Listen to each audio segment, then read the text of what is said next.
Shalom, peuple de l'Éternel, c'est votre serviteur et frère Fulgence. Que notre Seigneur nous accorde la grâce d'obéir esprit, âme et corps à sa parole. Qu'il nous accorde la grâce de soumettre tout ce qui est en nous à sa parole et à sa sainte volonté. Qu'il nous accorde la grâce de nous améliorer davantage dans ses voies saintes. Que face aux tentations et aux pièges de l'ennemi, il nous ouvre les yeux et nous fortifie pour que nous ayons la force de surmonter toutes les ruses de l'ennemi par sa force toute puissante.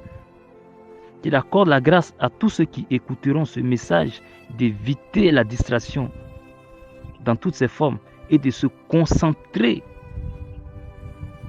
à faire la volonté de Dieu jour et nuit. Qu'il ouvre notre esprit davantage pour saisir tous les éléments qui conduisent à la piété et à la vie éternelle. Père Saint, conduis-moi en ce moment. Viens Seigneur et dans ta grande bonté, parle toi-même à moi et au cœur de tous tes enfants, car toi seul, Père, connais mieux chacun de nous. Je te supplie, Père éternel, au nom de notre Seigneur et Sauveur Jésus-Christ de Nazareth. Gloire soit rendue à l'agneau de Dieu, à celui qui nous a aimés et qui a donné sa vie à la croix afin que nous soyons sauvés, afin que nous ayons une place auprès du Père dans les lieux célestes. À lui soit gloire et honneur, à lui qui m'a accordé le privilège de venir livrer ce message d'exhortation dont j'annonce le thème. Quel que soit le degré auquel Dieu t'aura élevé, ne deviens jamais orgueilleux en t'élevant toi-même, mais continue à marcher dans ses saintes voies et à lui obéir. Amen. Verset biblique à l'appui. Jérémie chapitre 2, verset 2. Jérémie chapitre 2, verset 21. Apocalypse chapitre 3, verset 17 et Ézéchiel chapitre 28, verset 17. Amen. Jérémie chapitre 2, verset 2, que je lis au nom puissant de Jésus-Christ. La parole de l'Éternel me fut adressée en ces mots. Va et crie aux oreilles de Jérusalem. Ainsi parle l'Éternel. Je me souviens de ton amour lorsque tu étais jeune, de ton affection lorsque tu étais fiancé, quand tu me suivais au désert dans une terre inculte. Amen. Le désert représente des moments d'épreuve, les différentes épreuves que peut traverser un chrétien. Cela peut être des épreuves de maladie, de pauvreté financière, ou quand les dons ne sont pas encore opérationnels. Et la terre inculte ici représente le pain sans levain, le chrétien qui a la haine du péché, qui vit dans la sanctification. Alléluia. Hosanna au Fils du Dieu très haut. Bien-aimé de Dieu, dans ces moments d'épreuve, lorsque tu étais pauvre, lorsque tes dons n'étaient pas encore manifestes, tu vivais la vie de sanctification, l'obéissance, la soumission à la parole de Dieu, parce que tu attendais l'accomplissement des promesses de Dieu dans ta vie. Alléluia. Jérémie chapitre 2, verset 21. Je t'avais planté comme une vigne excellente et du meilleur plan. Comment as-tu changé, dégénéré en une vigne étrangère? Dieu a vu que dans ta haine du péché, tu as traversé de grandes épreuves pour t'attacher à lui. Tu l'aimais de tout ton cœur et puisqu'il est un Dieu qui est fidèle à sa parole et à ses promesses, il t'a maintenant planté en tant qu'excellent plan. Et maintenant que tu as commencé à porter d'excellents et beaux fruits, en effet, Dieu t'a maintenant béni de bénédictions spirituelles et matérielles. Dieu t'a élevé aux yeux de tous les hommes. Ézéchiel chapitre 28, verset 17. que j'ai lu au nom puissant de Jésus-Christ. Ton cœur s'est élevé à cause de ta beauté. Tu as corrompu ta sagesse par ton éclat. Je te jette par terre. Je te livre en spectacle au roi. Amen. Et comme tu as vu que tu ne manques maintenant de rien et que tout ce que tu attendais de Dieu, tu l'as reçu, tu as les dons qui se manifestent avec puissance par la grâce de Dieu. Des richesses matérielles, les gens ont commencé à te vénérer comme un Dieu. Et là maintenant, ton cœur a commencé à s'attacher aux choses de la terre. Tu commences à dégénérer en abandonnant les saintes voies du Seigneur. Bien-aimé de Dieu, il est une chose que nous devons savoir.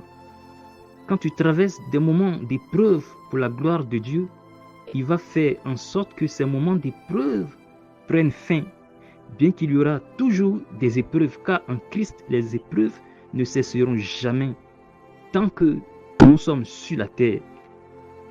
Mais ici, quand je parle de certaines épreuves qui devront prendre fin, il s'agit des épreuves que le Seigneur a spécialisées avant de t'élever. Alléluia.